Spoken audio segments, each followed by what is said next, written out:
Hi, and welcome to the AZTC Accelerators webinar. Today's topic is Answers-Based Content Marketing Strategy. The host of this webinar is Chris Amos, the owner of No Boundaries Marketing, whose business is located here at the Tech Accelerator. He will be discussing how businesses should consider developing an answers-based marketing strategy. Welcome, Chris. All yours. Thank you, ma'am. I appreciate it. So yeah, today's class, this is going to be a great little webinar here. It's one of my favorites. You know I say that every time, but I only get to do 12 of these roughly. So anyway, long story short, it's an amazing little tidbit of information today that I really honestly think every business owner can apply to their business and, walk away with some useful information to help grow. So let's go ahead and get started here. So the principle of content marketing, and there's a lot of different theories out there about this, but I want everybody to understand the basics of what we're talking about here. So content marketing, in a nutshell, is just information. It's content. It's text. It's blogs. It's content on a website, social media. I mean, there's a variety of means that you can, or a variety of things that you can equate to content here. But so we're going to talk in a broad sense, and then we're going to go platform specific here towards the end. So I'm going to show like our website. I'll give some examples of content marketing, so on and so forth, and we'll go from there. So to start off, what is content? So again, we really have already established, it's going to be blogs, it's going to be social media posts, but why is that stuff important? Well, part of what content does is it answers or solves a question. It provides an answer to a question, okay? And what that means is this. So whenever a consumer goes to the internet, right, and you go to search, so you go up to Google and you type in best veterinarian near me. So that you're looking for an answer, right? So how does Google interpret that these, whatever selections they show, how do they determine what is the best or the right solution that you're looking for? Well, obviously their algorithm is extensive and it's not one thing that plays into that. It's actually a variety of things. But what we do know is that content's king. We do know that the amount of times you say certain things on the website, so your keyword cloud, how many backlinks you have, there's a variety of things that all play into it. But content is so big picture sells. Okay, if we got maybe they mention their veterinary practice, but maybe they just have a landing page. They have a couple of pictures on there, a phone number, and some very basic information. But yet over here, you have another veterinary practice that's right around the corner, and they have service-based pages. They talk about cats and dogs and maybe breeds and different services like, well checks or surgical procedures and all this stuff. I mean, there's a lot of information on that site, right? So who do you think Google is naturally going to perceive as being the trusted source? And so that's where really content plays in. Again, there's two parts to that, because obviously we got to appeal to Google or the search engines. And then the other part of it is going to be consumers. We want to answer that question to their query. So we're going to take a little bit of a step into this here. And what I'm going to do, I'm going to share my screen here. And what we're going to look at is, obviously, we have our website. But more importantly here, let me just move this out of the way. We're going to actually look at how people search. Now, I know I've shown this on a couple of different webinars. And the important thing to understand, and this is KW Finder, they do have a free service out there that you can search so many times, to get, a limited number of results. We obviously pay for this, so we have an expansive amount of, expansive or expanded version. But looking at this, if we were looking at veteran, let's just do plumber. Plumber is easier. So plumber near me. And I really want to look at, if let's just say I had a plumbing client in Surprise and they really wanted to just tackle the Surprise market. Now, what this tool is going to show me, this shows me really the top 200 ways people are going to search for what it is that this client's searching. So again, if they're a plumber's near me, we can see that there's an average 270 searches a month in Surprise for that. I can see the competition. I can see the, who ranks on this. I can see the trending relative to that. So you can literally see as Surprise is growing, look at that. The need for plumbers is growing out here too. So there's a lot of data that can come from this. But the most important thing here is to understand how people are searching. Why is that important? Well, because you need to make sure that you speak to this. If we see like water heater repair near me, well, that's a search phrase. an average of 10 people a month search for that. So naturally, if I was a plumber and I wanted to sell water heaters or I wanted to repair water heaters, one of the things that I would want to talk about on my website is water heater repair. And so again, this is what's going to help businesses get found. This is what's going to help basically it's going to help consumers view you as a trusted authority on the matter. It's also going to help Google view you as a trusted authority on the matter. So, and again, you can see this is just 200. There's literally thousands of ways people search, but, looking at the top 200, we can simply do a little sort and plumbing services, emergency plumber, best plumber, 24-hour plumber, Roto-Rooter, hats off to them. They have their own query there. Ferguson, again, you can go down this list and you can see cheap plumber. I have a school of thought on that. I never want to be the cheap guy. So again, I debate that one, but it is a popular search. So these are just little things that you can do to ultimately increase the visibility, because this is literally what you want to answer. This is what you want to talk to. Now, another great research platform that we use is called Answer the Public. Same thing in there. We can put in plumbers. And then we want to select the country. And we want to hit search. And so when we look at this, again, big picture, you're going to see a lot of great results come up. And a lot of this is all, and again, it breaks down the data into a variety of different categories and, between prepositions, comparisons, all sorts of stuff. But this is literally in the United States how people search for this: with, near, without, to, can. Again, the graph's great, but I'm a big one. I just want to see the data file on it. So when we look at this, are plumbers in demand? Are plumbers happy? And these ones, again, we're not going to want to speak to all of this, but you can really get some juicy things in here. You can get some really great how plumbers unclog drains. I mean, again, it's anything we can do to appeal to what consumers are searching for. That's the goal of content. Now, where for some businesses, they get this. They have very extensive websites. If you look at our website, obviously we get it, we do it. So you can see, we have a number of different pages. We talk about all different aspects of marketing, and we go into great detail about it. Some would argue the same thing.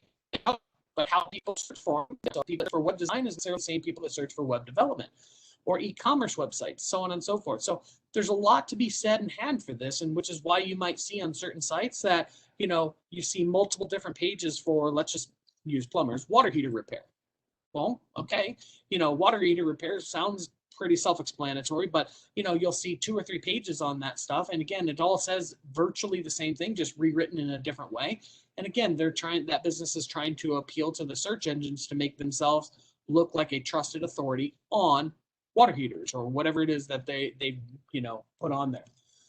So one big concern. So while we're looking at my website and while we're talking about content and how all this works, a lot of clients come in and they say, Chris, I understand, web design and web development, but you told me to do, let's just say, a landing page. So landing pages are really, really popular because wherever a client is, like obviously we're here in Surprise. We're very proud Surprise business owners. And so, we have our address here. We have our offices here. We meet with clients in the office. But what if I want to appeal to clients out in Mesa, for example? How would I attract those?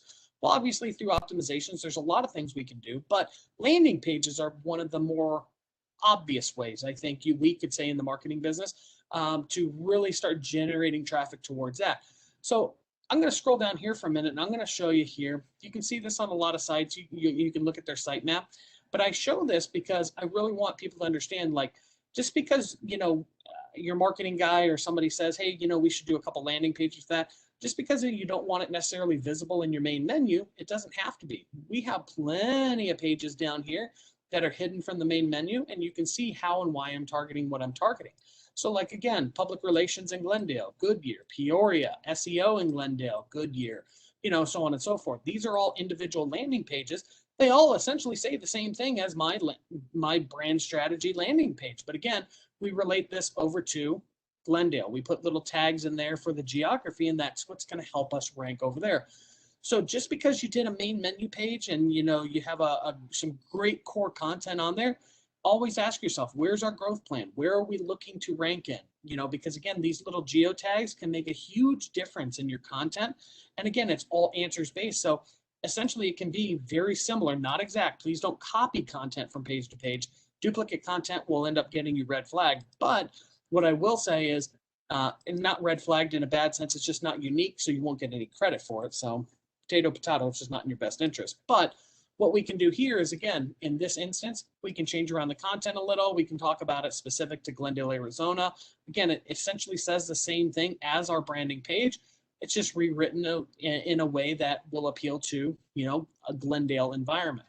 So again, the point behind this content thing is really think outside the box. I always tell clients, start with your core pages. You have to perfect your home first. This is your home. So you have to perfect this first. You have to get your main subjects or your main services out there, your main products out there first. And then from there, once you've perfected that content, then we're going to start to go into expanding on that. We're going to write blogs. We're going to do all that sort of stuff. Sometimes people put the cart before the horse. I get a lot of questions out there. Oh, well, yeah, you know, I have one services page and it talks about all the services I do. And we look at that and you think to yourself, well, why did you do it all in one page? Why didn't you break out each of those services onto its own page? That way you can talk more about it. First thing is they always say, oh, I don't know what else to say.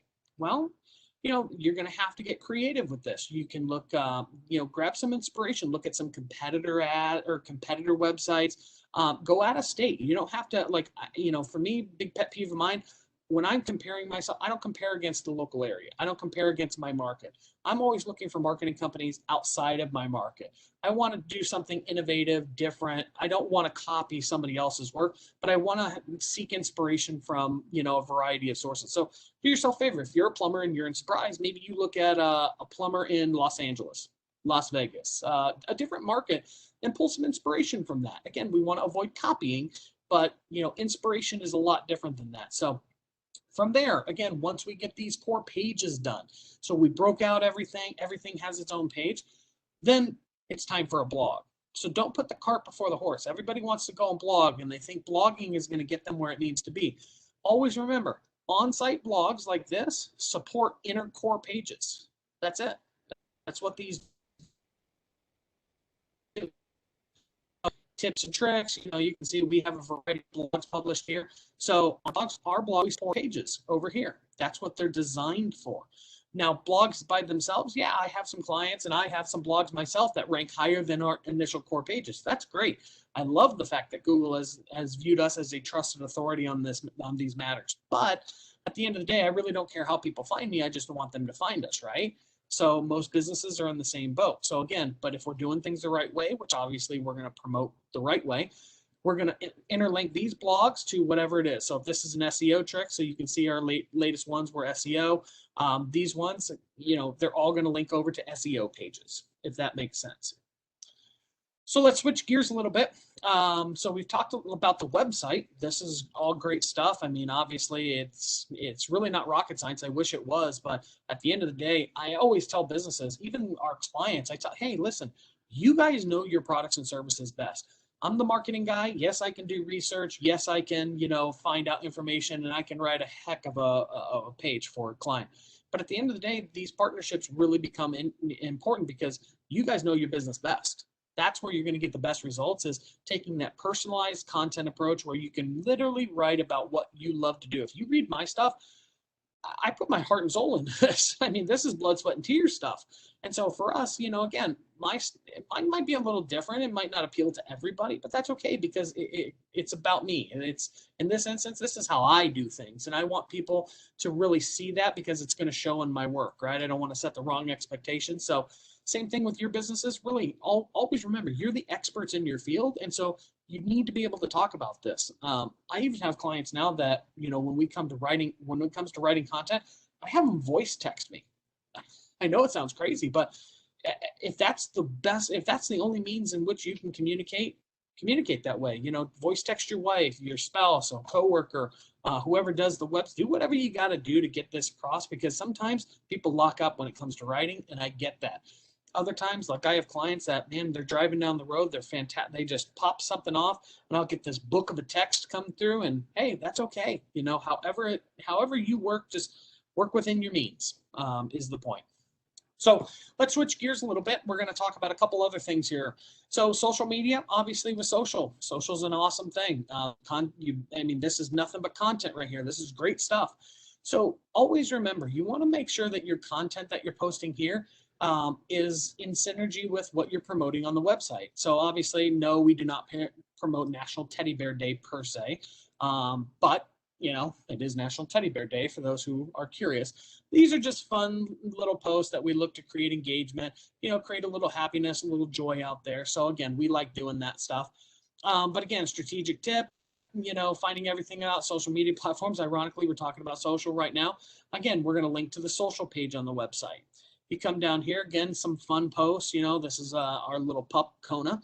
So, you know, just little things. These guys are as much part of the team as we are. So, networking event. So again, we have a nice diverse mix of content on our page. So we have education intermixed with fun and engaging stuff. So that would be a great content strategy for a business. Now, always remember though, this is where a lot of business owners get it wrong. They just post me stuff, and that's not what I mean. Statistically speaking, that you shouldn't do that. We want to make sure we want to make good use of facts. 81% of businesses prefer video marketing on Facebook. It's a pretty awesome statistic. Click on this, goes over to the social media page. Motivational Monday, again, nice little post to kind of break up the monotony. What we wouldn't want to do is just post all of this stuff interlinking to our website. And again, great content, arguably, but people get tired of seeing that. So intermix some fun and some good stuff in with, you know, some engagement. Again, right now our big pusher is on social media. A lot of businesses need help in that arena. So you're going to see consistency with social media posts. So we develop a strategy and we run with that for weeks at a time until we accomplish our goals. So just remember, content on social media, not all that dissimilar from that of a website, in that you have short little tidbits here that interlink to awesome content over here, if that makes sense.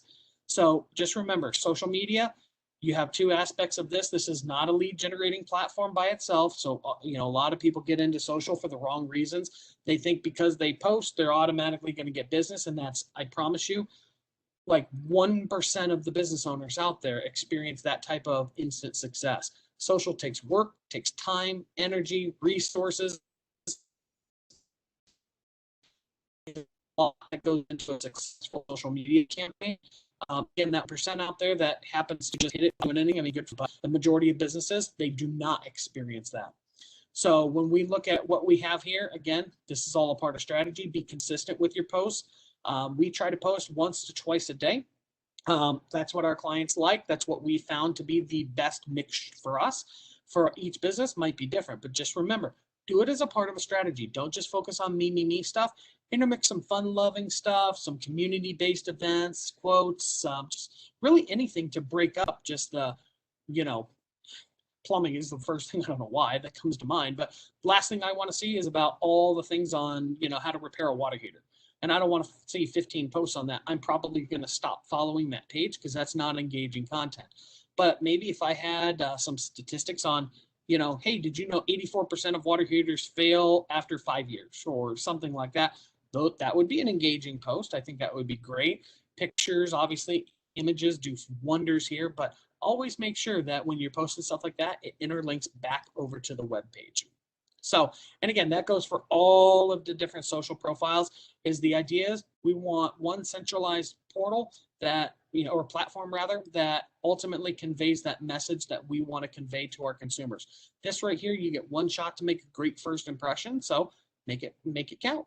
And that's, you know, creating these great first impressions is going to happen from good quality content and some great links. I mean, like I said, it all flows in synergy. So let's see here. Last thing, always want to demystify a couple of things. So blogging, this is a big misconception. A lot of people just don't understand what blogging is. They think they do, and then when it comes to actually doing it, they have no idea whatsoever. So we're going to clarify this real quick. There are two types of blogs. There's subsets of that. We're just going to go with main stuff. So there are two main types of blogs out there. There are on-site blogs and there are off-site blogs. On-site blogs, always remember this. Those are the ones that go on your website. An on-site blog supports inner core content. Simple concept. On-site blogs support inner core content. It's going to help Google correlate more content to these core services that you're doing.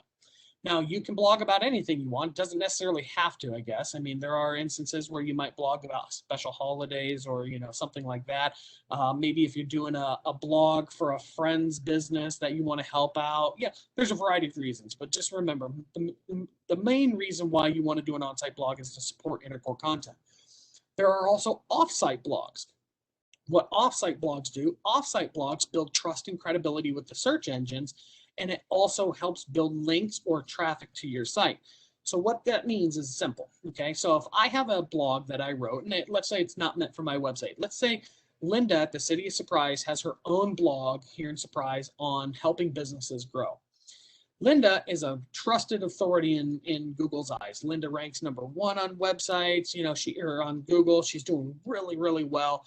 And so what I might do is I might approach Linda and say, hey, Linda, I wrote this blog on online marketing. Now, I know, Linda, you don't do marketing, but I would like to help your audience, and I would like to give them some tips for success on blogs. Here's one that I wrote. What do you think? And I might send that over to her, and she might say, you know what, Chris, I love that blog. This would really help my people out. I'm going to post this tomorrow. Great. So she posts that. Well, what happened? I got access to her audience, which is fantastic. I gave her something relevant that'll help her people out, so we mutually benefited from that. The other thing that happened is on the back side, Google looks at that and says, oh, okay, so Linda at the City of Surprise linked over to No Boundaries Marketing Group. Man, and we love Linda, so we're going to help Chris now move up a little bit, because obviously if Linda is vouching for Chris, she wouldn't post bad content on her site because we love her. So she posted it. He must be legit too. You're going to move up a little bit. You do that a few hundred, few thousand times, and again, now you're a powerhouse. Now you're starting to dominate search, because now you got all these little trust factors on the backside that told Google, hey, this guy's legit over here. That guy over there in the corner, he is awesome. So again, you do that enough times, and now you start to build up the credibility of your website in Google's eyes. Combine that with awesome on-site content, and you have a recipe for success. So again, the purpose of this class today was to talk about answer-based content marketing, and it evolves over into the SEO conversation and social media conversation for good reason, is because ultimately everything that we're talking started out of necessity to resolve a client's query. So when we provide content, we're providing a solution to a client's needs, and that's how we're going to win at search. So again, there's a lot of different philosophies out there on this. So, this is one that we feel strongly about. This is one that we've been implementing for over a decade now, and it has yet to fail us. So again, you'll hear some people say that, oh no, content's not king. You just need to do this, this, and this. I don't discredit anybody. I always just say, you know what, you need to find what works for you. But I can tell you, in my 10 years plus in doing this, this is a solid strategy, and it's never failed us. So again, I feel strongly about it. We're a byproduct of our own success. Again, we rank very well in Google for our website for a variety of headings and searches and municipalities and all sorts of stuff. So again, if you have any questions on this, I always tell people I'm a wealth of useless information. So, feel free to give me a call. We can go through anything. Advice is always free. We're always here to help. This is our give back in life. So, we always like to help and, provide businesses direction. We can help you create a strategy. We can look up numbers, statistics, all sorts of stuff to really help guide you through this process. So you don't have to go at it alone. Anything you guys need, just feel free to give us a call. So. Well, thank you today, Linda. Very interesting stuff. I tell you, some of these webinars that I am listening to more and more, I'm gleaming a little bit of information. Some of it still kind of goes over the head, but one of these days when I'm ready to set up a website for my craft stuff, I'll have to reach out to you. You let me know. I'm always happy to help. So. I know. And like I said, the information you always, and what I really like about the way you present your information is that, sometimes people present and you're like, Oh my God, I have no idea what they were just talking about because they're not talking like a regular person, one-on-one kind of thing. You know, they're more of a, I'm presenting something and this is how I present. And I'm like, okay, you lost me, you know? So I always want to commend you that the way you present, it's like we're just talking, you know, kind of stuff. And for everybody else that will listen to this later. So I appreciate everything that you do. Well, thank you. Likewise, you're amazing. Thank you for all that you do with the city. You, Janine, everybody, you guys, the economic development staff out here is fantastic. So, Thanks, Chris. Well, I think that's it. And we don't have anybody else that joined. So you have a great rest of the week. you as well, hun. Thanks again. I look forward to our next one. Thanks. Bye-bye.